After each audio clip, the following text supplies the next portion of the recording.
Welcome to my level editor. There's a number of actions that you can perform, like placing objects, moving objects around, moving multiple things, or deleting things.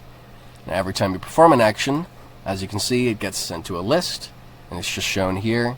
You can undo, and you can redo, exactly how you'd expect. In fact, even between multiple rooms, you can have different states of undo and redo for each one, completely distinct from each other. So how does this work? So, at the very beginning of the game, we instantiate our rooms array and our undos array.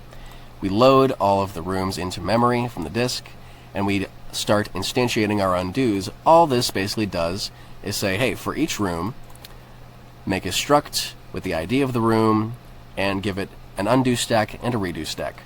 Now, you could get away with just having one array for both of these, but I like the explicitness of having both so that I can say, hey, go to the undo stack, now look at the redo stack, you know?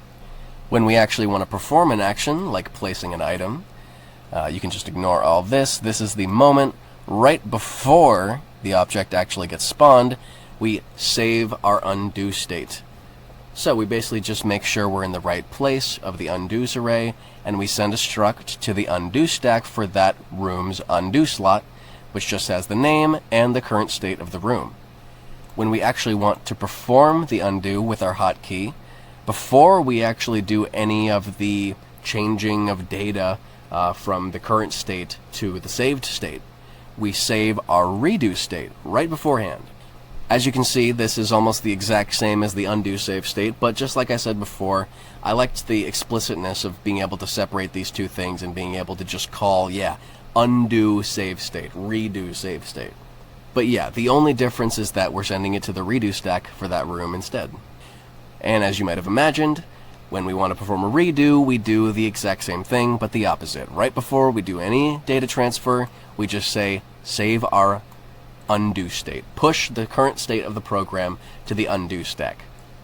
So yeah, that's the basic gist of it. If you want to see what kind of data we're actually storing, here's the global rooms array. All of our rooms. We go into the room, it just has its ID and its name. This is obviously subject to change because this is just a prototype right now, but we can see each of the layers, and that has a couple of pieces of information, could be more later, and all the objects.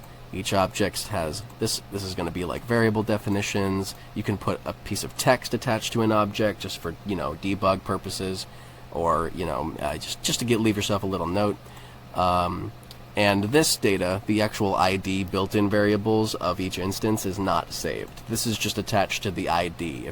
If this was anything else, it wouldn't actually give you all these extra options to see the built-in vars. So yeah, that's just about it.